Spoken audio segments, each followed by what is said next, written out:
जीवित पितांकर धन्यवाद हो मोर प्रिय भाई भौणी माने बापा माँ माने प्रत्येक जन को पुणी थरे मु मोर ही यूट्यूब चैनल रे स्वागत करुछि परमेश्वर वाक्य को सुनिबा निमंते। आसंत माने परमेश्वर को धन्यवाद देबा तांकरी वाक्य निमंते, ता सहित समय को नष्ट न करी सीधा सड़क तांकरी वाक्य निकट को जिबा। मोर प्रिय माने जो वाक्य प्रकाशित वाक्य आमे माने शिक्षा करी करी आसुअछु भाग 20 पर्यंत सारिछु। आज भाग 21 आरंभ करिबा। जो वाक्य आमे माने आरंभ करिबा से वाक्य को आमे माने धीरे धीरे पदे पदे आमे माने शिक्षा करी करी जाउछु। तेणु अनेक लोक माने भी पचारुछंती एते लेट रे काहे कि वीडियो अपलोड करूछंती। तो मोर प्रिय माने वाक्य करिबाकू समय तो अछि, किंतु सेथि पई अनेक सारा प्रोसेस रहिछि वीडियो अपलोड करिबा पई, तेणु समय हेई पारु नाही। तेणु परमेश्वरकर इच्छा अनुसार आगु को आमे बढ़िबा। तेणु आसंतु समय को नष्ट न करी मो संगे परमेश्वरकर वाक्य खोलंतु। सेही प्रकाशित वाक्य 2 पर्वर 4 पद पढ़िबा। कोन परमेश्वरकर वाक्य आज आमन को शिक्षा दिए। तथापि तुम्भ विरुद्धरे आंभर एही कथा अछि, तुम्भे आपणा आद्य प्रेम परित्याग करिअछ। देखंतु मोर प्रिय माने जहा आमे प्रकाशित वाक्य 2 पर्व 1 पदरु 3 पद पर्यंत एवं 6 पद मध्य देखि सारिछु। सेथि पई परमेश्वर की प्रकारे एफिसियर मंडली को प्रशंसा करूछंती जे तुमे एहा करूछ तुमे ताहा करूछ बोली प्रशंसा करूछंती। पुणी थोड़ा आसंतु टिके सही वाक्य को पढ़िबा। पुणी आगो को आमे माने जिबा। प्रकाशित वाक्य 2 पर्वर 2 पद एवं 3 पद। आम्भे तुम्भर कर्म परिश्रम और धैर्य जाणु, पुणी तुम्भे जे दुष्ट मानकर क्रिया सही न पार, आउ जेउ माने आपणा आपणा को प्रेरित बोली कहन्ते किंतु प्रकृत रे प्रेरित नुहन्ते, सेमानंकु परीक्षा करे मिथ्यावादी बोली चिन्हि अछ। पुणी धैर्य धरी आम्भ नाम सकाशे कष्ट सही अछ ओ क्लांत होई नाह, एहा मध्य आम्भे जाणु। देखंतु पुणी 6 पद भी पढ़ंतु। हेले तुम्भर एही सद्गुण अछि जे आम्भे निकोलातीय मानंकर जेउ सब कर्म घृणा करू, तुम्भे मध्य सेही सब घृणा करूअछ। देखिले तो की परी परमेश्वर एफिसर मंडली को प्रशंसा करूछंती। टिके भाबंतु जे जदि परमेश्वर मो विषय रे देखिकी मते प्रशंसा करूछंती, तेबे मते मने रखिबा उचित जे परमेश्वर मो विषय रे सब किछि देखुछंती एवं से मो ठारू कोन आशा करूछंती, कोन से चाहुछंती। मु आपण मान को आज कहिबा को चाहे परमेश्वर आम मान को ठारू कोन इच्छा करूछंती, कोन आशा रखिछंती। मो सहित पुणी थरे परमेश्वरकर वाक्य को खोलंतु एवं पढ़ंतु। प्रथम कोरिन्थियो 1 पर्व 8 पद। आम्भ मानंक प्रभु यीशु ख्रीष्टंक दिवस रे जेपरि तुम्भे माने अनिंदनीय हुओ, एथिपाई से तुम्भ मानंकु शेष पर्यंत मध्य स्थिर रखिबे। देखिले तो पुणी थरे पढ़ंतु। फिलिपियो 1 पर्वर 10 पद। जेपरि तुम्भे माने उत्कृष्ट विषय गुड़िक समर्थन करि पार, पुणी ईश्वरंक गौरव और प्रशंसा उद्देश्य रे यीशु ख्रीष्टंक द्वारा धार्मिकतार जो फल सेथिरे परिपूर्ण होई ख्रीष्टंक दिन रे शुद्ध और अनिंदनीय हुओ। हालेलुया। आउ गोटे वाक्य पढ़िबा। कलोसियो 1 पर्व 22 पद। किंतु एबे से तुम्भ मानंक मध्य आपणा साक्षात रे पवित्र अनिंदनीय और निर्दोष करी स्थापन करिबा निमंते ख्रीष्टंक मांसमय शरीर रे मृत्यु द्वारा तुम्भ मानंकु आपणा सहित मिलित करियछंती। देखिले तो मोर प्रिय माने टिके ध्यान दियंतु। आमे जेबे परमेश्वरकर वाक्य को पढ़ुचु किंबा परमेश्वरकर वाक्य को शिक्षा करूचु, जेबे परमेश्वर आम मानकु तांकरी वाक्य माध्यम रे डायरेक्ट कथावार्ता करूछंती एवं कथा कहउछंती जेमिति एफिसियर मंडली को कहउछंती, तो एथिरे आम मानकु कोन जणा पडुची? आज्ञा क्लियर रे जणा पडुची जे परमेश्वर आम मानकर समस्त विषय को देखुछंती, टिकी निकी देखुछंती। एही परिका परमेश्वर एफिसर मंडली को देखिकी प्रशंसा करूछंती जे से कोन कोन भलो काम करूछंती। एही प्रशंसा करिवार अर्थ कोन? परमेश्वर केवल एफिसर मंडली को नुहे, आम मानकर समस्त काम को आम मानकर समस्त विषय को देखुछंती। केवल एफिसर मंडली को नुहे, सारा विश्व ब्रह्मांड रे जेतेक मनुष्य जाति अछंती प्रत्येक को देखुछंती। केही ताहांक नजर रे बंची पारिबे नाही किंबा लुचि पारिबे नाही। तो आमर विषय परमेश्वर एठारे एफिसियर मंडली को ଦେଖିକି କଣ କହୁଛନ୍ତି? ତାଙ୍କର କାମକୁ ଦେଖିକି ପ୍ରଶଂସା କରୁଛନ୍ତି ଆଜ୍ଞା। କଣ ତୁମର ଏହି କାମ ଭଲ, ତୁମର ସେହି କାମ ବି ଭଲ, ତୁମେ ଭଲ କାମ କରୁଛ, କିନ୍ତୁ ତୁମ ବିରୁଦ୍ଧରେ ଆମ୍ଭର କିଛି କହିବାର ଅଛି। ଟିକେ ପଢନ୍ତୁ କଣ ଲେଖା ଅଛି। ପ୍ରକାଶିତ ବାକ୍ୟ 2:4 ତଥାପି ତୁମ୍ଭ ବିରୁଦ୍ଧରେ ଆମ୍ଭର ଏହି କଥା ଅଛି, ତୁମ୍ଭେ ଆପଣା ଆଦ୍ୟ ପ୍ରେମ ପରିତ୍ୟାଗ କରିଅଛ। ଦେଖିଲେ ତ ଏଠାରେ କଣ କହୁଛନ୍ତି? ତୁମ ବିରୁଦ୍ଧରେ କହିବାର ଅଛି। ମୋର ପ୍ରିୟ ମାନେ, ପରମେଶ୍ୱର ଏହିପରି କାହିଁକି କଥା କହୁଛନ୍ତି ଏଫେସର ମଣ୍ଡଳୀକୁ? ପ୍ରଥମରେ ତ ତୁମେ ଏହିପରି ଭଲ କାମ କରୁଛ, ଏହା ତୁମର ଭଲ ଗୁଣ, ଏହା କଲ ତାହା କଲ ବୋଲି ଅନେକ ପ୍ରଶଂସା କଲେ। ପୁଣି ହଠାତ୍ ଅଚାନକ ଭାବରେ କାହିଁକି ଏମିତି କଥା କହୁଛନ୍ତି? କାରଣ ପରମେଶ୍ୱର ଚାହୁଁଛନ୍ତି ମୁଁ ଓ ଆପଣ ମାନେ ପୁରା ନିର୍ଦ୍ଦୋଷ ହୋଇ ତାଙ୍କର ଆଗମନ ପର୍ଯ୍ୟନ୍ତ ଚାହିଁ ରହିବା, ପୁରା ନିଷ୍କଳଙ୍କ ହୋଇ ତାଙ୍କରି ଆଗମନକୁ ଚାହିଁ ରହିବା। ପରମେଶ୍ୱର ଏହା ହିଁ ଚାହାନ୍ତି। ତେଣୁ ତ ପରମେଶ୍ୱର ଆମମାନଙ୍କୁ ତାଙ୍କରି ବାକ୍ୟ ଦେଇଛନ୍ତି ଆଜ୍ଞା, ଜୀବନ୍ତ ବାକ୍ୟ। ଆମେ ତ ଆରାଧନା କରୁଛୁ ନିଶ୍ଚୟ, ଆମେ ତ ତାଙ୍କରି ବାକ୍ୟ ପଢୁଛୁ, ଶିକ୍ଷା କରୁଛୁ ନିଶ୍ଚୟ।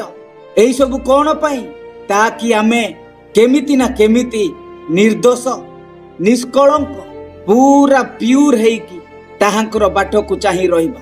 ଏହା ପରମେଶ୍ୱର ମଧ୍ୟ ଚାହୁଁଛନ୍ତି ଆଜ୍ଞା। ଆପଣ ମାନେ ଜାଣିଛନ୍ତି ଏବଂ ବାଇବେଲରେ ମଧ୍ୟ ପଢିଛନ୍ତି ଯେ ଯେବେ ପରମେଶ୍ୱର ଇସ୍ରାଏଲର ଲୋକମାନଙ୍କୁ ବ୍ୟବସ୍ଥାରୁ ଏପଟେ ସେପଟେ ହେବା କାରଣରୁ କିପରି ଜୀବନରେ ମାରିଦେଲେ। ସେମାନେ କିଏ ଥିଲେ?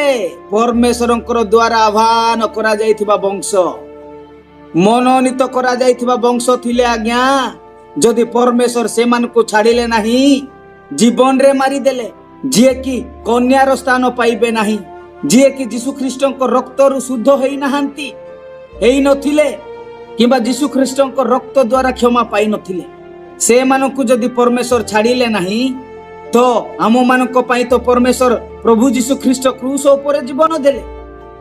ବାଇବେଲ ମଧ୍ୟ ତାଙ୍କରି ବାକ୍ୟ, ମୁଖରୁ ନିର୍ଗତ ହେଇଥିବା ବାକ୍ୟ ନିଜ ନିଜ ପଢିବା ଭାଷାରେ ଲେଖିକି ଦେଇଛନ୍ତି। ଅନେକ ତାଙ୍କର ଦାସମାନଙ୍କୁ ଆମ ପାଖରେ ଛାଡ଼ିଲେ ବା ନିଯୁକ୍ତ କଲେ, ତାକି ଆମକୁ ବାକ୍ୟରେ ଶିକ୍ଷା ଦେଇ ଆଗକୁ ବଢେଇବେ। ଯୀଶୁ ଖ୍ରୀଷ୍ଟ ଆମ ପାଇଁ ତାଙ୍କର ରକ୍ତର ଶେଷ ବୁନ୍ଦା ବି ଝରେଇଲେ, ତ ଆମକୁ ଛାଡ଼ିଦେବେ କି? ଯେବେ ଆମେ ତାଙ୍କରି ଉପସ୍ଥିତିରେ ଠିଆ ହେବା, କଣ ହେବା? ମନେ ରଖନ୍ତୁ, ପରମେଶ୍ୱର ଅନୁଗ୍ରହକାରୀ ହେବା କାରଣରୁ ଆଜି ପର୍ଯ୍ୟନ୍ତ ଆମେ ବଞ୍ଚିଛୁ। ସେ କ୍ରୋଧରେ ଧୀର ହେବା କାରଣରୁ ଆଜି ବି ଆମେ ମାନେ ବଞ୍ଚିଛୁ। କାରଣ ପରମେଶ୍ୱର ପବିତ୍ର ଅଟନ୍ତି, ତେଣୁ ସେ ଆମମାନଙ୍କୁ ମଧ୍ୟ ପବିତ୍ର ହୁଅନ୍ତୁ ବୋଲିକି ଇଚ୍ଛା କରନ୍ତି, ଚାହାନ୍ତି। ପରମେଶ୍ୱର କଣ ଚାହାନ୍ତି? ମୁଁ ଓ ଆପଣ ମାନେ ନିଷ୍କଳଙ୍କ ଓ ନିର୍ଦ୍ଦୋଷ ହେଉ। ତେଣୁ ଅନୁଗ୍ରହ ଦେଇ ଏହି ପୃଥିବୀରେ ରଖିଛନ୍ତି ଆଜ୍ଞା। ଯେବେ ଏହି ଅନୁଗ୍ରହର ଦ୍ୱାର ବନ୍ଦ ହେବ, ତ ପରମେଶ୍ୱର ଆଉ ଆମମାନଙ୍କୁ ସୁଯୋଗ ଦେବେ ନାହିଁ। ତେଣୁ ଅନୁଗ୍ରହର ଦ୍ୱାର ବନ୍ଦ ହେବା ପୂର୍ବରୁ ଆମକୁ ପାପରୁ ପୃଥକ ହୋଇ ପବିତ୍ର, ନିର୍ଦ୍ଦୋଷ ଓ ନିଷ୍କଳଙ୍କ ହେବା ଦରକାର। ଏହା ପରମେଶ୍ୱର ମଧ୍ୟ ଚାହାନ୍ତି। ତେଣୁ ପରମେଶ୍ୱର ଏହି ଏଫେସର ମଣ୍ଡଳୀକୁ ତାଙ୍କରି ଭଲ ଗୁଣ, ଭଲ ବିଷୟକୁ କହିବା ସହିତ ତାଙ୍କର ଭୁଲକୁ ମଧ୍ୟ ଦେଖାଇ କହୁଛନ୍ତି। ଏହାର ଅର୍ଥ ଆମର ଭଲ କାମ, ଭଲ ଗୁଣ, ଆମର ପାପକୁ, ଭୁଲକୁ, ମନ୍ଦକୁ ଲୁଚାଇ ରଖିପାରିବ ନାହିଁ। କଣ? ଆମର ଭଲ କାମ ଯାହା ଆମର ସମାଜରେ ଚାଲିଛି ଏବେ, କଣ ନା ମୁଁ ଯେତେ ଭୁଲ କଲେ ବି, ଯାହା ବି କଲେ ବି କିଛି ଅସୁବିଧା ନାହିଁ, କାରଣ ମୁଁ ଭଲ କାମ କରିକି ପୁଣ୍ୟ କମେଇବି। ପୁଣ୍ୟ କାମ କଲେ ମୋର ଭୁଲ କାମ, ମନ୍ଦ କାମ ଲୁଚିଯିବ ବୋଲି ସମାଜର ଚିନ୍ତାଧାରା ଏବଂ ଏହା ଚାଲିଛି। ତେଣୁ ସମାଜ ଆଜି ଭଲ କାମ, ପୁଣ୍ୟ କାମ କରିବ ବୋଲି ପ୍ରୟାସ କରୁଛି, ଚେଷ୍ଟା ଚଲେଇଛି। କିନ୍ତୁ ପରମେଶ୍ୱରଙ୍କର ବାକ୍ୟ କଣ କୁହେ? ତୁମର ସବୁ ଭଲ କାମ, ଧର୍ମ କର୍ମ ଯେତେ ଭଲ ବୋଲି ଭାବିକି କଲେ ବି ମନୁଷ୍ୟ ମାନଙ୍କର ସମ୍ମୁଖରେ ଆପଣ ମାନେ ସେହି ଭଲ କାମ ପାଇଁ ଆୱାର୍ଡ ବା ପୁରସ୍କାର ପାଇଥିଲେ ବି ସେହି କାମ ତୁମର ଭୁଲକୁ ତୁମର ପାପକୁ ତୁମର ମନ୍ଦକୁ ଲୁଚାଇ ପାରିବ ନାହିଁ। ଆପଣମାନେ ହୁଏତ ମନୁଷ୍ୟମାନଙ୍କ ଠାରୁ ଆୱାର୍ଡ ପାଇଥିବେ, ପୁରସ୍କାର ପାଇଥିବେ ଏବଂ ଆପଣମାନେ ମନୁଷ୍ୟମାନଙ୍କୁ ହୁଏତ ବୋକା ବନେଇ ହୁଏତ ଆଖିରେ ଧୂଳି ମାରି ପାରିବେ, କିନ୍ତୁ ମନେ ରଖନ୍ତୁ ପରମେଶ୍ୱର କାହାରି ପକ୍ଷପାତ କରନ୍ତି ନାହିଁ। ପରମେଶ୍ୱରଙ୍କୁ ଆପଣମାନେ ବୋକା ବନେଇ ପାରିବେ ନାହିଁ। ପରମେଶ୍ୱର କ'ଣ କହୁଛନ୍ତି? ଆମ୍ଭର ତୁମ ବିରୁଦ୍ଧରେ କିଛି କହିବାର ଅଛି। ତାହା କ'ଣ? ପଢ଼ନ୍ତୁ ପ୍ରକାଶିତ ବାକ୍ୟ 2:4। ତଥାପି ତୁମ୍ଭ ବିରୁଦ୍ଧରେ ଆମ୍ଭର ଏହି କଥା ଅଛି, ତୁମ୍ଭେ ଆପଣା ଆଦ୍ୟ ପ୍ରେମ ପରିତ୍ୟାଗ କରିଅଛ। ତୁମ୍ଭେ ଆପଣା ଆଦ୍ୟ ପ୍ରେମ ପରିତ୍ୟାଗ କରିଅଛ। ଦେଖନ୍ତୁ କେଡ଼େ ଚମତ୍କାରର ବିଷୟ। ତୁମେ ଏହି ଭଲ କାମ କରୁଛ, ତୁମେ ସେହି ଭଲ କାମ କରୁଛ ବୋଲି ପ୍ରଶଂସା କରିବା ପରେ ସିଧା କହୁଛନ୍ତି ତୁମେ ତୁମର ଆଦ୍ୟର ପ୍ରେମ, ପ୍ରଥମ ପ୍ରେମ ଭୁଲି ଯାଇଅଛ। ଏହାର ଅର୍ଥ କ'ଣ? ମୋର ପ୍ରିୟମାନେ, ଦିନ ଥିଲା ତୁମେ ମୋତେ ଏମିତି ପ୍ରେମ କରୁଥିଲ ଯେ ସର୍ବପ୍ରଥମେ ତୁମ ଜୀବନରେ ପ୍ରଥମ ସ୍ଥାନରେ ମୋତେ ରଖିଥିଲ, କିନ୍ତୁ ଆଜି ସେହି ପ୍ରେମ ମୁଁ ତୁମ ଭିତରେ ଦେଖିପାରୁନାହିଁ। ଏହା ହିଁ ମୁଁ ତୁମ ବିରୁଦ୍ଧରେ କହିବାର ଅଛି। ମୋର ପ୍ରିୟମାନେ, ଆଜି ଯେତେକ ଜଣ ଏହି ବାକ୍ୟ ଶୁଣୁଛନ୍ତି, ନିଜକୁ ଟିକେ ପରୀକ୍ଷା କରିକି ଦେଖନ୍ତୁ, କ'ଣ ଆପଣଙ୍କ ଭିତରେ ପରମେଶ୍ୱରଙ୍କ ପାଇଁ ସେହି ପ୍ରେମ ଅଛି କି ଯାହା ଆପଣମାନେ ପୂର୍ବରେ କରୁଥିଲେ? ଯେବେ ପ୍ରଥମ ଥର ପାଇଁ ପରମେଶ୍ୱରଙ୍କୁ ପାଇଲେ, ତାଙ୍କ ପଛରେ ଚାଲିବା ଆରମ୍ଭ କଲେ, ସେହି ସମୟରେ ଯେମିତି ଆପଣମାନେ ପରମେଶ୍ୱରଙ୍କୁ ପ୍ରେମ କରୁଥିଲେ, ପ୍ରାର୍ଥନା ପାଇଁ ଆଗ୍ରହ, ଆରାଧନା ପାଇଁ ଆଗ୍ରହ, ବାକ୍ୟ ପାଇଁ ଆଗ୍ରହ, ସେ ଯେତେ ବଡ଼ କାମ ଥିଲେ ବି ପ୍ରଥମେ ପ୍ରଭୁ ପରମେଶ୍ୱର, ତାପରେ କାମ। ସେହି ଇଚ୍ଛା, ସେହି ଆଗ୍ରହ, ସେହି ମନ, ସେହି ଉଦ୍ଯୋଗୀ, ସେହି ସାହସ, ସେହି ଉତ୍ତେଜନା, ଏହି ସବୁ ଆପଣମାନଙ୍କ ଜୀବନରେ ଏବେ ଅଛି ନା ନାହିଁ? ନା ନୂଆ ଚାଦର ନୂଆରେ ବଡ଼ ଆଦର, ପୁରୁଣା ହେଲେ କିଏ ପଚାର। ଆଜ୍ଞା, ହିନ୍ଦୀରେ ଲେଖା ଯାଇଛି ପରମେଶ୍ୱର ଠାଟୋ ମେ ଉଡ଼ାୟା ନେହି ଯାତା। କାନ ଖୋଲିକି ଶୁଣନ୍ତୁ, ମନୁଷ୍ୟ ଯେମିତି ବୁଣିବ ଠିକ ସେମିତି ହିଁ କାଟିବ। ଆମର ବିଷୟ ପ୍ରଭୁ ପରମେଶ୍ୱର କହୁଛନ୍ତି, ତୁମ୍ଭେ ତୁମର ବା ଆପଣାର ଆଦ୍ୟ ପ୍ରେମ ଭୁଲି ଯାଇଅଛ, ପରିତ୍ୟାଗ କରିଅଛ। ଏହି କଥା କେବଳ ପରମେଶ୍ୱର ଏଫିସିୟର ମଣ୍ଡଳୀକୁ କହୁନାହାନ୍ତି ଆଜ୍ଞା, ପ୍ରତ୍ୟେକଙ୍କୁ କହୁଛନ୍ତି। ଯେବେ ପରମେଶ୍ୱର ତାଙ୍କରି ଏହି ବାକ୍ୟ ଦ୍ୱାରା ଆମ ସହିତ କଥାବାର୍ତ୍ତା କରୁଛନ୍ତି, ଜଣ ଜଣଙ୍କ ସହିତ ଜଣ ଜଣଙ୍କ ସାଙ୍ଗରେ କଥା ହେଉଛନ୍ତି, ତ ଏହି ପରମେଶ୍ୱରଙ୍କର କଥାର ଗମ୍ଭୀରତାକୁ ଟିକେ ବୁଝିବାକୁ ଚେଷ୍ଟା କରନ୍ତୁ। ଆପଣମାନେ ସମସ୍ତେ ବାଇବେଲ ରଖିଛନ୍ତି, ବାଇବେଲ ତ ପଢୁଛନ୍ତି, ବାଇବେଲ ପଢିକି କିଛିଟା ଶବ୍ଦକୁ ଭଲ ବୋଲି, ତେବେ ସେହି ଶବ୍ଦ ଗୁଡ଼ିକ ଭଲ ବା ଠିକ ବିଷୟ ବୋଲି ଅଣ୍ଡରଲାଇନ ମଧ୍ୟ କରିକି ରଖୁଛନ୍ତି, ଚିହ୍ନ ଦେଇକି ରଖୁଛନ୍ତି। ପଢନ୍ତୁ ଜିରିମିୟ 2:2 ଟିକେ ପଢନ୍ତୁ।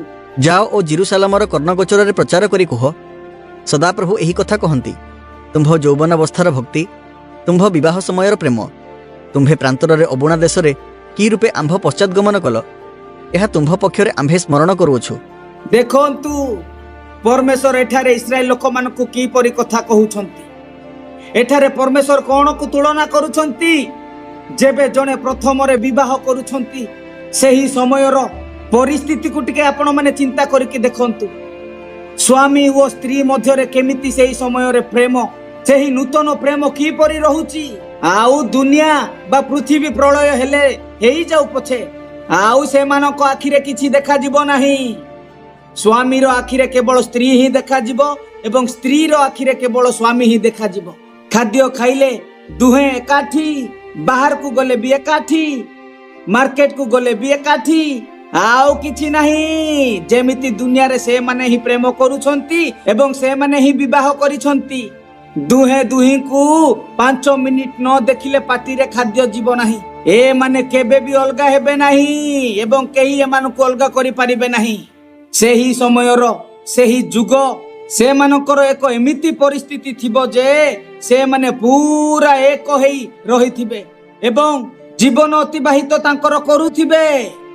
ଏଠାରେ ଲେଖାଯାଇଛି, ତୁମ୍ଭେ ଯୌବନ ଅବସ୍ଥାର ଭକ୍ତି, ତୁମ୍ଭ ବିବାହ ସମୟର ପ୍ରେମ, ତୁମ୍ଭେ ପ୍ରାନ୍ତରରେ ଅବୁଣା ଦେଶରେ କି ରୂପେ ଆମ୍ଭ ପଶ୍ଚାତ ଗମନ କଲ, ଏହା ତୁମ୍ଭ ପକ୍ଷରେ ଆମ୍ଭେ ସ୍ମରଣ କରୁଅଛୁ।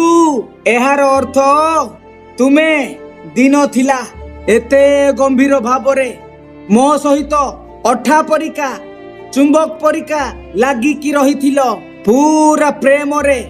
ମୋର ପ୍ରିୟ ମାନେ, ଆମେ ଯେବେ ନୂଆ ନୂଆରେ ପ୍ରଭୁଙ୍କ ପାଖକୁ ଆସିଥିଲୁ, ଆମକୁ କିଛି ଜଣା ନଥିଲା। ବାକ୍ୟ କିପରି ପଢିବା ଜଣା ନଥିଲା, କିପରି ବୁଝିବା ଜଣା ନଥିଲା, ପ୍ରାର୍ଥନା କିପରି କରିବା ଜଣା ନଥିଲା, ଆରାଧନା କିପରି କରିବା ଜଣା ନଥିଲା, କିଛି ବି ଜାଣି ନଥିଲୁ ଆଜ୍ଞା। କିନ୍ତୁ ଆମେ କଣ କରୁଥିଲୁ? ପ୍ରଭୁଙ୍କର ପିଛା ଛାଡୁ ନଥିଲୁ। ଖାଇଲା ବେଳେ ବି ପ୍ରଭୁ, ଶୋଇଲା ବେଳେ ବି ପ୍ରଭୁ। ପ୍ରାର୍ଥନା ଦେଖିବେ ନା ପ୍ରଭୁ କହିବାର ଦେଖିବେ। କାମ କଲା ବେଳେ ବି ପ୍ରଭୁ, ଆରାଧନା କଲା ବେଳେ ବି ପ୍ରଭୁ। ଆରାଧନାକୁ ତ ଲୋକମାନେ ନ ଯିବା ପୂର୍ବରୁ ଆପଣ ମାନେ ପହଞ୍ଚୁଥିଲେ କିମ୍ବା ଆମେ ପହଞ୍ଚୁଥିଲୁ। ସେହି ସମୟରେ ଆମକୁ ସବୁ କିଛି ପ୍ରାର୍ଥନା, ଆରାଧନା, ବାକ୍ୟ ସବୁ ମହୁ ଠାରୁ ବି ଅଧିକ ମିଠା ଲାଗୁଥିଲା। କିନ୍ତୁ ଆଜି କଣ ହେଉଛି? ଟିକେ ମନେ ପକାନ୍ତୁ ଏବଂ ନିଜକୁ ପରୀକ୍ଷା କରନ୍ତୁ। ସେହି ସମୟରେ ପ୍ରାର୍ଥନା କରିବାକୁ ଘଣ୍ଟା ଘଣ୍ଟା ସଂଖ୍ୟା ପ୍ରାର୍ଥନା କଲେ ବି ସମୟ ଅଣ୍ଟୁ ନଥିଲା, ସମୟ କମ ହେଇଯାଉଥିଲା। ଆମେ କହୁଥିଲୁ ଏହି ସମୟ ଏତେ ଜଲ୍ଦି କାହିଁକି ଚାଲି ଯାଉଛି, ଆଉ ଟିକେ ସମୟ ପ୍ରାର୍ଥନା କରିଥାନ୍ତି କି। ଏବଂ ବାକ୍ୟ ବୁଝୁ କି ନ ବୁଝୁ, ବାକ୍ୟ ବା ବାଇବେଲ ପଢିବାରେ ଦିନକରେ 10 ପେଜ, 15 ପେଜ, 20 ପେଜ ବି ପଢୁଥିଲୁ। ପ୍ରତ୍ୟେକ ସଣ୍ଡେରେ ବା ରବିବାର ଦିନ ଆରାଧନାକୁ କେବେ ମିସ୍ କରୁନଥିଲୁ, କେବେ ବି ଆମେ ମାନେ ଛାଡୁ ନଥିଲୁ। ଯେତେ ଯାହା ହେଉ ପଛେ ନା କାହିଁକି, ବର୍ଷା ହେଉ ଖରା ହେଉ, ପ୍ରଥମରେ ଆମେ ପହଞ୍ଚି ଯାଉଥିଲୁ।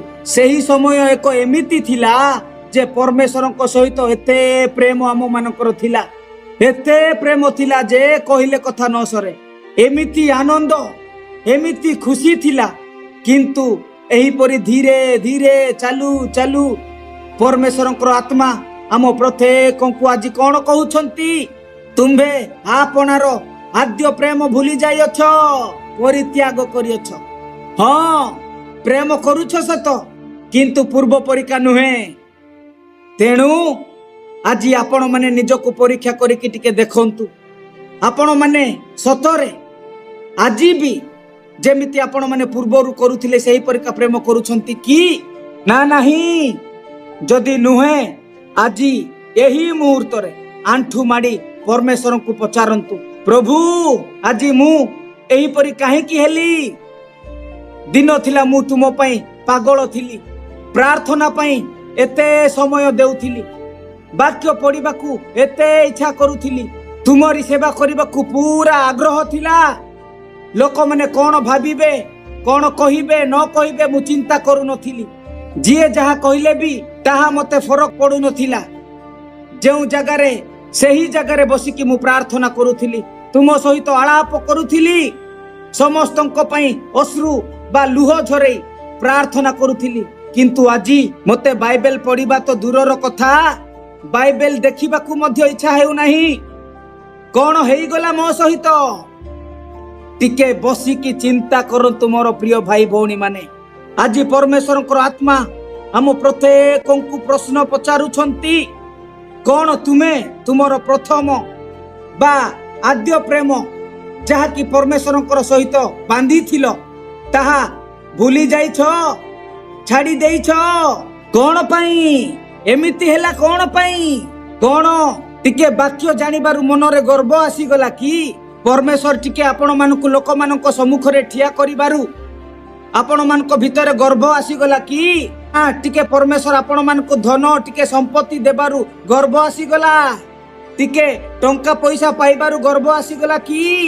ସାବଧାନ, ଟିକେ ପଢନ୍ତୁ ପ୍ରଥମ ଶତାବ୍ଦୀର ବିଶ୍ୱାସୀ ମାନେ କିପରି ରହୁଥିଲେ। ପ୍ରେରିତ 4 ପର୍ବ 32 ପଦ ଟିକେ ପଢନ୍ତୁ ଆପଣ ମାନେ। ବିଶ୍ୱାସକାରୀ ଲୋକ ସମୂହ ଏକଚିତ ଓ ଏକ ପ୍ରାଣ ଥିଲେ। ସେମାନଙ୍କ ମଧ୍ୟରୁ କେହି ହେଲେ ଆପଣ ସମ୍ପତ୍ତି ମଧ୍ୟରୁ କିଛି ନିଜର ବୋଲି କହୁନଥିଲେ, କିନ୍ତୁ ସେମାନଙ୍କର ସମସ୍ତ ବିଷୟ ସାଧାରଣ ଥିଲା। ଦେଖନ୍ତୁ, ଯେତେବେଳେ ପ୍ରକୃତ ପ୍ରେମ ବା ଆଘାପେ ପ୍ରେମ ବା ଛଳନା ନଥିବା ପ୍ରେମ ଜଣକ ହୃଦୟରେ ଆସେ, बा जनक प्रति आसे तो सही समय रे निजर बोली किछि रहिबो नाही। पुणी पढ़ंतु प्रेरित 4 पर्व 34 एवं 35 पद। जेणु सेमानंक मध्यरे काहारी कौणसी अभाव नथिला, कारण जेते लोकंकर भूमि बा गृह थिला सेमाने ताहा विक्रय करी विक्रीत संपत्तिर मूल्य आनी प्रेरित मानंकर पाद तले रखुथिले, आउ प्रत्येक जनकु ताहार अभाव अनुसारे ताहा वितरण करा जाउथिला। देखंतु काहेकि एमिति करूथिले। एफिसियो 2:19 पद टिके पढ़ंतु। अतएव तुम्भे माने आउ विदेशी बा प्रवासी नुह, किंतु साधु मानंक सहित सह नागरिक और ईश्वरंक परिवार भुक्त अट। हालेलुया। ईश्वरंकर परिवारर सदस्य हेई जाइथिले, गोटिए परिवार हेई गले। विभिन्न वंशरु आसिकी समस्त रीति रिवाज को भांगी एक हेइथिले। जेतेबेले एक हेबे सेही समय रे निजर बोली किछि रहिबो नाही। एबे मध्य मंडली मानंकरे एक हेबार छोट छोट कांथ गुड़ाक बाकी रही अछि। एही कांथ थिबा कारणरू विश्वासीर अन्य विश्वासी मानक सहित मिलन हेई पारु नाही। एक विश्वासी सहित अन्य विश्वासीर पड़ू नाही। एही कांथ गुड़िक भांगिले ही आगापे प्रेम, जहा कि छलना नथिबा प्रेम मंडली भितरे उत्पन्न हेबो। पूर्वरे जेतेबेले प्रथम शताब्दी रे मंडली आरंभ हैला, सेही समय रे समस्ते एक मनरे चालुथिले। एमिति चालू चालू तांकर प्रेम कमी कमी गला। शेषरे से मानकर प्रथम प्रेम हजी गला, भूली गले सबू। आरंभ रे तो पूरा एक हेइथिले, पूरा प्रेम उछुली पड़ुथिला, किंतु धीरे धीरे सब कौन हैला भूली गले। पूर्व मंडली रे खाद्य मध्य गोटिए जगह रे तैयारी करा जाउथिला आज्ञा। तो जेउ माने विश्वासी हेउथिले तो से माने भाबुथिले हमर घर आम मानकु छाड़ीबाकू पड़िबो, आम मानकु एक हेबाकू पड़िबो, प्रभुଙ୍କ ପାଇଁ आगकू बढ़ीबाकू पड़िबो। एमिति भाबी कि से माने आत्मिक रे आगकू बढ़ी बढ़ी जाउथिले। किंतु आज जदि आपण माने एही परिका उपदेश मंडली रे देबे, तेबे लोक माने आपणक पाखकू आसीबे नाही। केते जण आसीबे आपण मानक पाखकू आराधना करिबाकू, जणे भी आसीबे नाही। तो प्रभुंकर उपदेश कौन आमको बुझीबाकू पड़िबो। मोर प्रिय भाई भौणी माने, जीशुंक सहित समान रे रहिबाकू योग्यता आम मानकू तैयारी करिबाकू पड़िबो। जेमिति हेले भी लोक मानकू नरकरू बंचेइबे बोली जीशु ख्रीष्ट जगत को आसी नथिले। एहा आमको जानिबाकू पड़िबो। मोर प्रिय माने, जीशु ख्रीष्ट नरकरू बंचांती सत, किंतु तांकर मूल उद्देश्य ताहा नाही। जदि नरकरू बंचाइबे तो कौन ताहा तांको पई असंभव कि नुहे ना? असंभव नाही। बड़ थरे ही जदि परमेश्वर शैतान को मना करिबे, शैतान तू आउ कौनसी लोक मानक पाखकू भ्रांत करिबाकू जीवु नाही, तेबे केही पाप करिबे नाही। मोर प्रिय माने, सब नरकरू बंची जिबे, किंतु केही परमेश्वरंकर तुल्य हेई पारिबे नाही। मोर प्रिय माने, आम प्रभुंकर आम पई योजना कौन कौन से रखिछंती, कौन से आम प्रति इच्छा करूछंती, ताहा आम मानकू जानिबाकू पड़िबो। प्रिय माने, विषय को फेरिबा। आद्य प्रेम केमिति देखंतु टिके मो सहित खोलंतु परमेश्वरंकर वाक्य प्रथम करंतियो 13 पर्व 1 ରୁ 13 पद जाय टिके पढ़ंतु। जदि मु मनुष्य मानंक ओ दूत मानंक भाषा रे कथा कहे, किंतु मोहर प्रेम न थाए, तेबे मु ठण ठण शब्दकारक पितल घंटा किंबा झमझम शब्दकारी झांझ स्वरूप होइअछि। आउ जदि मोहर भावबाणी कहिबार शक्ति थाए एवं मु समस्त निगूढ़ तत्व और समस्त ज्ञान रे पारदर्शी होई थाए, पुणी पर्वत को स्थानांतर करिबा निमंते मोहर संपूर्ण विश्वास थाए, किंतु मोहर प्रेम न थाए, तेबे मु किछि नुहे। पुणी जदि मु दरिद्र मानंकु भोजन कराइबा निमंते मोहर सर्वस्व वितरण करे, पुणी जदि मु मोहर शरीर को दग्ध हेबा निमंते समर्पण करे, किंतु मोहर प्रेम न थाए, तेबे मोहर किछि लाभ नाही। प्रेम दीर्घ सहिष्णु, प्रेम हितजनक, ईर्षा करे नाही, आत्मबड़िमा करे नाही, अहंकार करे नाही, अनुचित व्यवहार करे नाही, ସ୍ୱାର୍ଥ ଚେଷ୍ଟା କରେ ନାହିଁ, ବିରକ୍ତ ହୁଏ ନାହିଁ, ଅପକାର ସ୍ମରଣରେ ରଖେ ନାହିଁ, ଅଧର୍ମରେ ଆନନ୍ଦ କରେ ନାହିଁ, କିନ୍ତୁ ସତ୍ୟରେ ଆନନ୍ଦ କରେ, ସମସ୍ତ ସହ୍ୟ କରେ, ସମସ୍ତ ବିଶ୍ୱାସ କରେ, ସମସ୍ତ ଭରସା କରେ, ସମସ୍ତ ବିଷୟରେ ଧୈର୍ଯ୍ୟ ଧରି ରହେ। ପ୍ରେମ କଦାପି ଶେଷ ହୁଏ ନାହିଁ।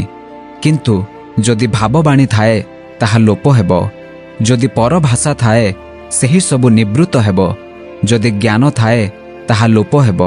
କାରଣ ଆମ୍ଭେମାନେ ଆଂଶିକ ଭାବେ ଜାଣୁ ଓ ଆଂଶିକ ଭାବେ ଭାବବାଣୀ କହୁ। କିନ୍ତୁ ସିଦ୍ଧ ବିଷୟ ଉପସ୍ଥିତ ହେଲେ ଆଂଶିକ ବିଷୟର ଲୋପ ହେବ। ଶିଶୁ ଥିବା ସମୟରେ ମୁଁ ଶିଶୁ ପରି କଥା କହୁଥିଲି, ଶିଶୁ ପରି ଭାବୁଥିଲି, ଶିଶୁ ପରି ବିଚାର କରୁଥିଲି। ବୟସ ପ୍ରାପ୍ତ ହୁଅନ୍ତେ ମୁଁ ଶିଶୁର ବିଷୟ ସବୁ ପରିତ୍ୟାଗ କଲି। କାରଣ ଏବେ ଆମ୍ଭେମାନେ ନିଗୁଡ଼ ବାକ୍ୟରୂପ ଦର୍ପଣର ସାହାଯ୍ୟରେ ଦେଖୁଅଛୁ, କିନ୍ତୁ ସେତେବେଳେ ମୁଖାମୁଖି ହୋଇ ଦେଖିବା। ଯେତେବେଳେ ଯୀଶୁ ପୁନର୍ବାର ଆସିବେ, ଏତେବେଳେ ମୁଁ ଆଂଶିକ ଭାବେ ଜାଣୁଅଛି, କିନ୍ତୁ ସେତେବେଳେ ମୁଁ ଯେପରି ପରିଚିତ ସେହିପରି ମଧ୍ୟ ପରିଚୟ ପାଇବି। ଅତଏବ ବିଶ୍ୱାସ, ଭରସା, ପ୍ରେମ ଏହି ତିନି ସ୍ଥାୟୀ ଅଟେ, ଆଉ ଏମାନଙ୍କ ମଧ୍ୟରେ ପ୍ରେମ ଉତ୍କୃଷ୍ଟ। ଦେଖିଲେ ତ 7 ପଦରେ କଣ ଲେଖାଯାଇଛି? ସମସ୍ତ ସହ୍ୟ କରେ, ସମସ୍ତ ବିଶ୍ୱାସ କରେ, ସମସ୍ତ ଭରସା କରେ, ସମସ୍ତ ବିଷୟରେ ଧୈର୍ଯ୍ୟ ଧରି ରହେ। ସମସ୍ତ ବିଷୟରେ କିଏ? ପ୍ରେମ। ପ୍ରେମ ହିଁ ସମସ୍ତ ବିଷୟରେ ସହ୍ୟ କରେ। କଣ? ପ୍ରେମ, ଯାହାକି ନିସ୍ୱାର୍ଥ ପ୍ରେମ। ଦେଖନ୍ତୁ, ଆପଣ ମାନେ ଟିକେ ଭାବନ୍ତୁ, ଯେବେ ସ୍ୱାମୀ ଓ ସ୍ତ୍ରୀ ମଧ୍ୟରେ ଝଗଡ଼ା ହେଉଛି, ତେବେ ସେମାନେ କାହିଁକି ସହି ପାରୁନାହାନ୍ତି? କାରଣ ସ୍ତ୍ରୀ ସ୍ୱାମୀକୁ ପ୍ରେମ କରୁଛି ତ କିଛି ପାଇବା ପାଇଁ ସ୍ୱାମୀଙ୍କ ଠାରୁ। କଣ? ପ୍ରେମ ପାଇବାକୁ ଆଜ୍ଞା, ପ୍ରେମ ପାଇବାକୁ ଆଶା। ସେଇଥିପାଇଁ ସ୍ତ୍ରୀ ମଧ୍ୟ ସ୍ୱାମୀକୁ ପ୍ରେମ କରୁଛି ଏବଂ ସ୍ୱାମୀ ମଧ୍ୟ ସ୍ତ୍ରୀକୁ ପ୍ରେମ କରୁଛି। ସେଇଥିପାଇଁ ଯଦି ଟିକେ ଟିକେରେ କିଛି ଗଡ଼ବଡ଼ ହେଲା ତ ସହି ପାରୁନାହାନ୍ତି। କାରଣ ସ୍ତ୍ରୀଙ୍କ ପାଖରେ ଆଶା ସ୍ୱାମୀଙ୍କ ପାଖରୁ କିଛି ପାଇବ ବୋଲି, ସ୍ୱାମୀଙ୍କର ମଧ୍ୟ କିଛି ସ୍ତ୍ରୀଙ୍କ ଠାରୁ ପାଇବେ ବୋଲି ଆଶା। ସେହି ସମୟରେ ସାମ୍ନା ପକ୍ଷରୁ ଯଦି କିଛି ଗଡ଼ବଡ଼ ହେଲା, ପ୍ରେମ ଯଦି ମିଳିଲା ନାହିଁ, ତେବେ ଦେଖିବେ ଆରମ୍ଭ ହେବ ଦୁହେଁଙ୍କ ମଧ୍ୟରେ ଆଉ କହିଲେ କଥା ନ ସରେ। ଏହା କଣ ଆଗାପେ ପ୍ରେମ କି? ନୁହେଁ ନା।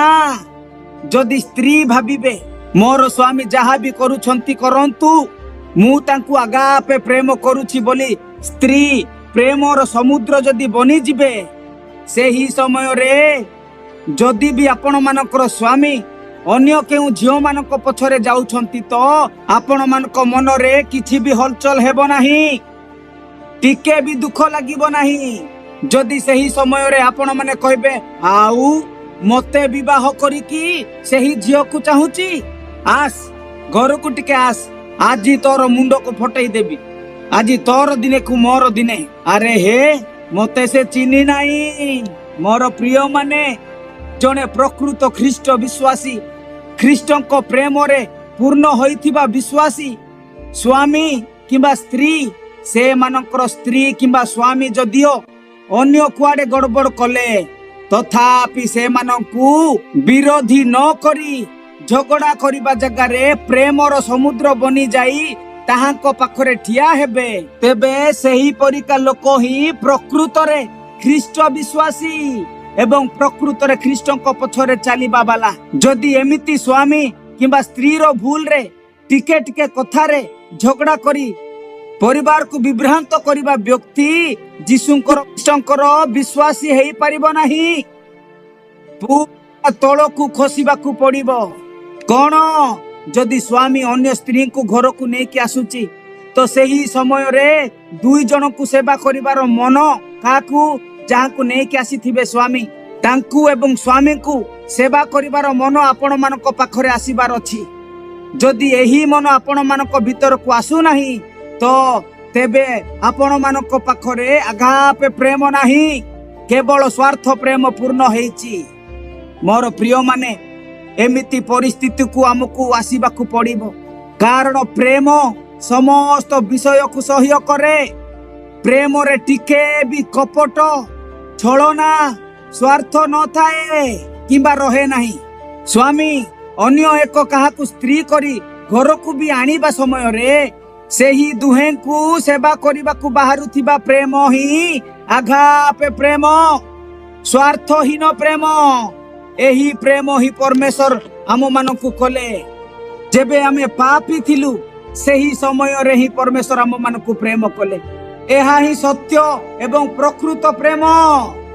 ଏମିତି ପ୍ରେମ କରିବା ଲୋକମାନେ ହିଁ, ଏମିତି ପରୀକ୍ଷାରେ ଜୟ ପାଇବା ଲୋକମାନେ ହିଁ କନ୍ୟାର ସ୍ଥାନ ପାଇବେ, ମନେ ରଖନ୍ତୁ। ନହେଲେ କେବେ ବି କନ୍ୟାର ସ୍ଥାନ ପାଇପାରିବେ ନାହିଁ। ଜାଣିଛନ୍ତି ଶୈତାନ ସବୁବେଳେ ଆମ ପାଇଁ ଚିନ୍ତା କରୁଥିବା ବଡ଼ ବିଷୟ, ବଡ଼ କଥା କ'ଣ ଜାଣିଛନ୍ତି? ଏହି ମଣିଷ କେମିତି ନା କେମିତି ତାହାର ଜୀବନରେ ମୁଁ ଓ ମୋର ଏହି ଦୁଇଟି ଶବ୍ଦର ବିଷକୁ ପୁରାଇବାକୁ ତାର ଚେଷ୍ଟା ଏବଂ ଚିନ୍ତା। କ'ଣ ତାହା? କ'ଣ? ମୁଁ ଓ ମୋର। ଏହି ମୁଁ ଓ ମୋର ଶବ୍ଦକୁ ହିଁ ଶୈତାନ କ'ଣ କରିଥିଲା? ଲୁସିଫର ଦୂତର ମନରେ ବା ହୃଦୟରେ ମଧ୍ୟ ପୁରାଇ ଦେଇଥିଲା। ତାପରେ ଲୁସିଫର କ'ଣ କଲେ? ମୋର ସିଂହାସନ, ମୁଁ ହିଁ ମୁଁ ଏବଂ ମୋର, ଏମିତି କରିକି ପାପରେ ଫସିଗଲା। ତାପରେ ହବାଙ୍କ ପାଖକୁ ମଧ୍ୟ ପ୍ରଥମେ କ'ଣ ଆସିଲା? ସେହି ମୁଁ ଓ ମୋର। ତେଣୁ ସେ ପ୍ରଥମରେ ଫଳ ତୋଳିକି ଖାଇଲା। ତେଣୁ ଯେବେ ଆପଣମାନେ ଏହି ମୁଁ ଓ ମୋର ଏହି ଦୁଇଟି ଶବ୍ଦ ଉପରେ ଯୁଦ୍ଧ କରିବାକୁ ଆରମ୍ଭ କରିବେ, ତେବେ ହିଁ ଆପଣମାନଙ୍କ ଭିତରକୁ ଅସଲି ପ୍ରେମ ବା ଆଗାପେ ପ୍ରେମ ଆସିବ। ଜାଣିଛନ୍ତି ଅସଲି ସିୟନକୁ ଯିବା ଲୋକମାନଙ୍କର ସବୁଠାରୁ ବଡ଼ ଶତ୍ରୁ କିଏ? ଏହି ଦୁଇଟି ଶବ୍ଦର ବିଷ କ'ଣ? ମୁଁ ଓ ମୋର। ଏହା ଉପରେ ଜୟ ପାଇଥିବା ଲୋକମାନଙ୍କ ପାଖକୁ ହିଁ ଅସଲି ପ୍ରେମ ଆସିବ, ଯାହାକି ନିଃସ୍ୱାର୍ଥ ପ୍ରେମ। ଏମିତି ଅସଲି ପ୍ରେମରେ ବନ୍ଧା ହେଇ ଗୋଟିଏ ପରିବାରର ଲୋକ ହେବା ଲୋକ ହିଁ, ଗୋଟିଏ ପରିବାରର ସଦସ୍ୟ ହେବା ଲୋକ ହିଁ ସିଂହାସନରେ ବସିବ। ତେଣୁ ପାଉଲ କ'ଣ କହୁଛନ୍ତି? କିଏ ଅଲଗା କରିପାରିବ କ'ଣ ପ୍ରେମ? ପଢ଼ନ୍ତୁ ରୋମିଓ 8 ପର୍ବ 35ରୁ 39 ପଦ ପର୍ଯ୍ୟନ୍ତ। ଖ୍ରୀଷ୍ଟଙ୍କ ପ୍ରେମରୁ କିଏ ଆମ୍ଭମାନଙ୍କୁ ବିଚ୍ଛିନ୍ନ କରିବ? କି କ୍ଲେଶ, କି ସଙ୍କଟ, କି ତାଡ଼ନା, କି ଦୁର୍ଭିକ୍ଷ, କି ଉଲଗ୍ନତା, କି ବିପଦ, କି ଖଡ଼୍ଗ? ଯେପରି ଲେଖା ଅଛି, ତୁମ୍ଭ ନିମନ୍ତେ ଆମ୍ଭେମାନେ ସମସ୍ତ ଦିନ ନିହତ ହେଉଅଛୁ, ଆମ୍ଭେମାନେ ବଧଯୋଗ୍ୟ ମେଷ ପରି ଗଣିତ ହୋଇଅଛୁ। ତଥାପି ଯେ ଆମ୍ଭମାନଙ୍କୁ ପ୍ରେମ କଲେ, ତାହାଙ୍କ ଦ୍ୱାରା ଆମ୍ଭେମାନେ ଏହି ସମସ୍ତ ବିଷୟରେ ସର୍ବତ ଭାବେ ବିଜୟୀ ଅଟୁ। କାରଣ ମୃତ୍ୟୁ କି ଜୀବନ, ଦୂତ କି କର୍ତ୍ତାପଣ, ବର୍ତ୍ତମାନ କି ଭବିଷ୍ୟତ, କି ପରାକ୍ରମ, ଉଚ୍ଚସ୍ଥ ବିଷୟ କି ନିଚସ୍ଥ ବିଷୟ, କି ଅନ୍ୟ କୌଣସି ସୃଷ୍ଟ ବସ୍ତୁ ଆମ୍ଭମାନଙ୍କ ପ୍ରଭୁ ଖ୍ରୀଷ୍ଟ ଯୀଶୁଙ୍କ ଦ୍ୱାରା ପ୍ରକାଶିତ ଈଶ୍ୱରଙ୍କ ପ୍ରେମରୁ ଯେ ଆମ୍ଭମାନଙ୍କୁ ବିଚ୍ଛିନ୍ନ କରିପାରିବ ନାହିଁ, ଏହା ମୁଁ ନିଶ୍ଚୟ ଜାଣେ। ଦେଖିଲେ ତ, ଯାହାଙ୍କ ପାଖରେ ପରମେଶ୍ୱରଙ୍କର ପ୍ରେମ ଅଛି ତାହାକୁ କେହି ବି ଅଲଗା ଅଲଗା କରିପାରିବେ ନାହିଁ। ମୋର ପ୍ରିୟମାନେ, ସିୟନକୁ ଯିବା ଲୋକମାନଙ୍କର ପ୍ରଥମ ଓ ବଡ଼ ଶତ୍ରୁ ହେଉଛି ମୁଁ ଓ ମୋର। ତ ପ୍ରଥମ ଶତାବ୍ଦୀର ମଣ୍ଡଳୀରେ ଏହି ମୁଁ ଓ ମୋର ଏହି ଦୁଇଟି ଶବ୍ଦର ବିଷ ଆସିବା କାରଣରୁ ପରମେଶ୍ୱର ସେହି ମଣ୍ଡଳୀକୁ କହୁଛନ୍ତି, ତୁମ୍ଭେ ଆପଣା ଆଦ୍ୟ ପ୍ରେମ ପରିତ୍ୟାଗ କରି ଯାଇଅଛ, ଭୁଲି ଯାଇଛ। ପୁଣି ଥରେ ଆସନ୍ତୁ ସେହି 2 ପର୍ବର 4 ପଦ ଆଉ ଟିକେ ପଢିବା। ତଥାପି ତୁମ୍ଭ ବିରୁଦ୍ଧରେ ଆମ୍ଭର ଏହି କଥା ଅଛି, ତୁମ୍ଭେ ଆପଣା ଆଦ୍ୟ ପ୍ରେମ ପରିତ୍ୟାଗ କରିଅଛ। ଦେଖିଲେ ତ, ଆଦ୍ୟ ପ୍ରେମ ପରିତ୍ୟାଗ କରିଅଛ। ମୋର ପ୍ରିୟମାନେ, ଏବେ ଟିକେ ନିଜ ଆଡ଼କୁ ଭାବିକି ନିଅନ୍ତୁ, ଏବେ ଟିକେ ନିଜ ଆଡ଼କୁ ଟାଣନ୍ତୁ। ପ୍ରଥମେ ଆପଣମାନେ କେମିତି ପ୍ରଭୁଙ୍କ ପାଖକୁ ପହଞ୍ଚିଥିଲେ, କେମିତି ପ୍ରଭୁଙ୍କ ଠାରେ ବଞ୍ଚୁଥିଲେ। ଯେବେ ଟିକେ ପୁରୁଣା ହେଇଗଲ, ତାପରେ ଦେଖିବ ଅସଲି ରୂପ। ତେଣୁ ତ ଯୀଶୁ କହିଲେ କ'ଣ? ମାଥ୍ୟୁ 24 ପର୍ବ 11 ଏବଂ 12 ପଦ। ଆଉ ଅନେକ ଭଣ୍ଡ ଭାବବାଦୀ ଉଠି ଅନେକଙ୍କୁ ଭ୍ରାନ୍ତ କରିବେ। ପୁଣି ଅଧର୍ମ ବୃଦ୍ଧି ପାଇବାରୁ ଅଧିକାଂଶ ଲୋକଙ୍କର ପ୍ରେମ ଶୀତଳ ହୋଇଯିବ। ଦେଖିଲେ ତ, ଆମ୍ଭମାନଙ୍କ ଆତ୍ମିକ ଜୀବନରେ ଦିନକୁ ଦିନ ଆମେମାନେ ବଢିବାକୁ ପଡିବ। ଯେମିତି ଗୋଟିଏ ସାନ ପିଲା ଜନ୍ମ ହେବା ପିଲା କ'ଣ ହେଉଛି? ଛୋଟ ଶିଶୁ। ସେହି ସମୟରେ କେବଳ ସେ ଶୋଇକି ହିଁ ରୁହେ एपटे कि सेपटे भी बुली पारे नहीं, शोईकी रुहे, शोईकी ही रुहे। किछि जदि दरकार हेबो ताकु तेबे से कांदिबो, ता छड़ा अधिक किछि करि परिबो नाही। एमिति धीरे धीरे गला परे छुआ एपटे सेपटे लेउटिबा आरंभ करिबो, तापरे टिके टिके आरंभ हेले बसिबो। एमिति हेई हो धीरे धीरे पुणी से चलिबा आरंभ करिबो। एमिति धीरे धीरे चालू चालू पूरा बड़ मनीष परिका चलिबो पूरा। ठीक से ही परी आमको मध्य बढ़िबाकू पड़िबो मोर प्रिय माने। जेतेबेले आपण माने ख्रीष्टଙ୍କ ठारे अछंती, तांकर आगापे प्रेम रे बांधी हेइछंती, तेबे आपण मानकू खाद्य मिलू किबा न मिलू, स्वामी छाड़ी देऊ, स्त्री छाड़ी देऊ, घर मिलू न मिलू, आसु दुख आसु ताड़ना, शेष पर्यंत आमर प्रेम जेमिति कम हेबो नाही। पढ़ंतु एफिसियो 5:2 पद टिके पढ़ंतु। ख्रीष्ट जेपरि तुम्भ मानकु प्रेम कले, पुणी आंभ मानक निमंते ईश्वरଙ୍କ उद्देश्य सुगंधी नैवेद्य और बलि स्वरूपे आपणाक उत्सर्ग कले, सेहीपरि प्रेम रे आचरण कर। प्रेम रे आचरण कर। वाक्य रे लिखा जाइछि जे परमेश्वर को प्रेम करे से तो ताहांकर परिचित। प्रथम कोरिन्थियो 8:3 पद टिके पढ़ंतु। किंतु जदि केही ईश्वरଙ୍କୁ प्रेम करे, सेही जन ताहांक परिचित। केतेक कहंती आमे परिवर्तन हेइछु, बाप्तिस्म नेइछु, चर्च को भी जाउछु, बाइबल पढुछु, प्रार्थना करूछु, आराधना करूछु, उपवास मध्य रखुछु, किंतु कौन करिबु आज्ञा? पुड़िया छाड़ी पारु नाहु, पान छाड़ी पारु नाहु, नाश खैनी, गुटका, सिगरेट, बीड़ी, TV serial, movie, reels, YouTube, Facebook ए सबु छाड़ी पारु नाहु। आउ जने जने तो कहंती पुड़िया न खाइले, सिगरेट न टाणिले तांकु झाड़ा भी लागिबो नाही, पेट भी सफा हेबो नाही टॉयलेट गले। मोर प्रिय माने, एहार अर्थ एमिति लोक माने हृदय सह परमेश्वर को प्रेम करू नाहांती, केवल नामधारी।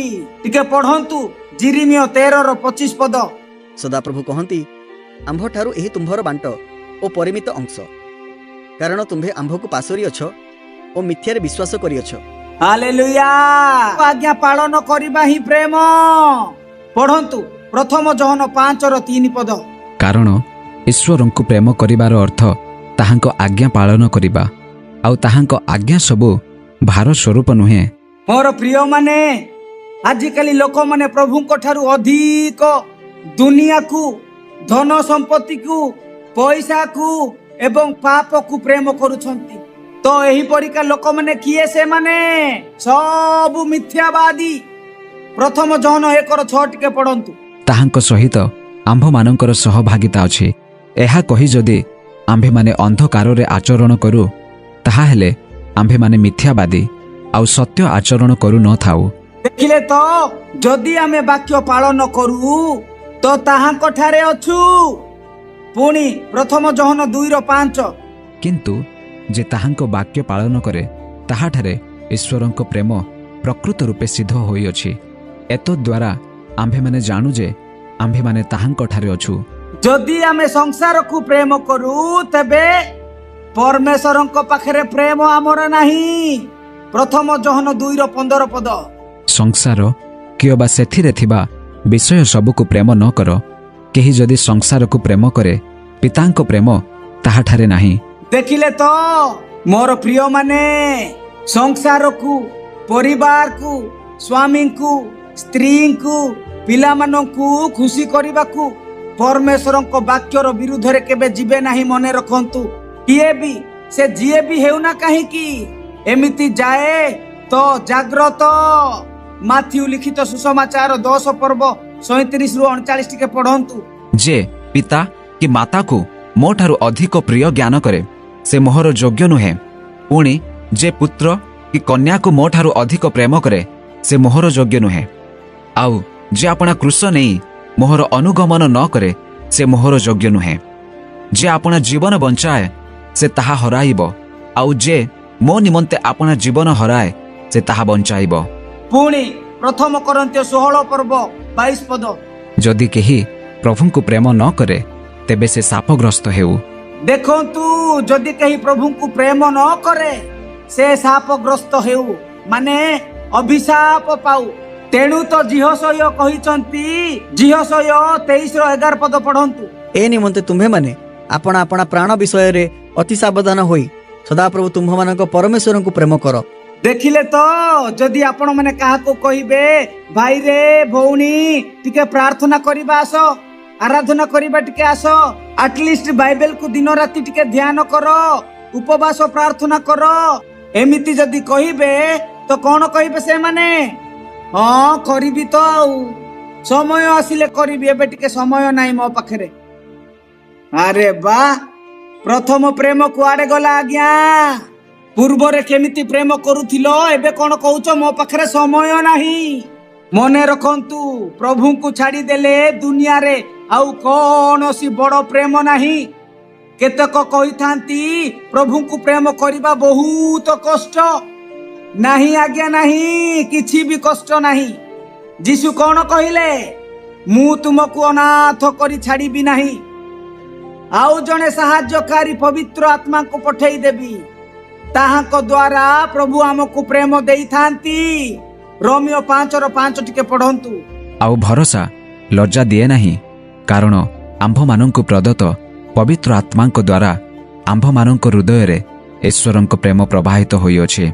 आपण माने कोन भाबुछंती जेउ माने संसार को धन संपत्ति मनोरंजन रंग रस सब त्यागी प्रभु को पछरे जाउछंती से माने कोन मूर्ख की नुहे आज्ञा नुहे से माने अनंत जीवन पाइबा पाई प्रस्तुत हेउछंती।